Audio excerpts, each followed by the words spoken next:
Welcome to my channel. Today we're unboxing the Apple Watch Series 7 with the Graphite Milanese Loop. Be sure to give the video a thumbs up and hit the subscribe button. Let's get straight into the unboxing. So inside we've got the Apple Watch, Graphite Milanese Loop and USB-C charging cable.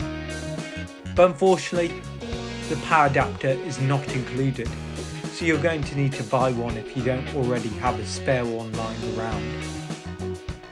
Let's have a look at the watch itself. So this is the Apple Watch Series 7 Space Black Titanium case, 45mm. The Series 7 comes in two different sizes, 41mm and 45mm. You can customize the look. There are actually a few new watch faces, the Contour and Modular Duo. In terms of compatibility, you're going to need an iPhone 6s or later model with iOS 15 as a minimum. Along with the rounded corners, Apple have made the borders more narrow and given a larger display as a result.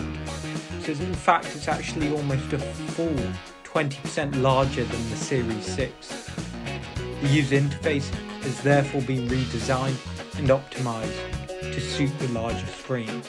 This means it should be easier to use various apps, whether that be when you're operating the calculator, scribbling replies to messages, or swiping across the new QWERTY keyboard. According to Apple, the Apple Watch boasts dust resistance, water resistance and a crack resistant front crystal. That's not to say I will get a hammer and take a swing to test it out though. You'll probably also be glad to know that the watch has even faster battery charging capabilities compared to the Series 6. In fact, you could expect to reach about 80% charge in only 45 minutes or so. Apple further added to their health and wellness features, improving on the ECG heart electrocardiogram functionality, whilst also adding aspects such as the blood oxygen sensor and app. So, as you can see, there seems to be a whole lot more packed into the latest Apple Watch, from a larger display to a stronger screen with faster charging and even more features. On that note, I hope you found this video useful. Please remember to press the like button and subscribe to the channel so that you don't miss any of the latest tech videos.